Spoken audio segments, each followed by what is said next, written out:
ये है खबरों की खबर और आप देख रहे हैं खबरों की खबर टीवी।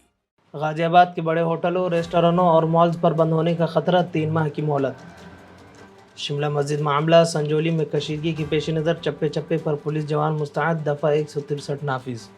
हरियाणा असम्बली इंतखाबात, कुंभा परवरी के खिलाफ मुहिम चलाने वाली बीजेपी खुद इसी में मुलव्वस, 10 रहनुमाओं के रिश्तेदारों को दिया टिकट। बिहार की बेटी को गूगल से मिला 60 लाख का पैकेज। जम्मू कश्मीर इंतखाबात, रियासती बीजेपी के नायब सदर का आज़ाद उम्मीदवार के तौर पर इलेक्शन लड़ने का ऐलान। हरियाणा असम्बली इंतखाबात, आम आदमी पार्टी की तीसरी फहरिस्त जारी, 11 उम्मीदवारों के नाम शामिल।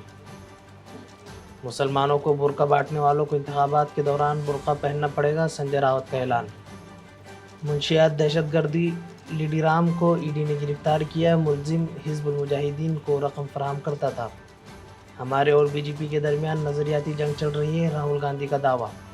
उत्तर प्रदेश के 513 मदारिस ने अपनी मंजूरी को सरेंडर कर दिया, कई मदारिस स्कूल में होंगे तब्दील। बांग्लादेशी आवाम के साथ भारत राष्ट्र राब्ता करे, उबूरी सरकार में मुशीर आसिफ का मुतालबा।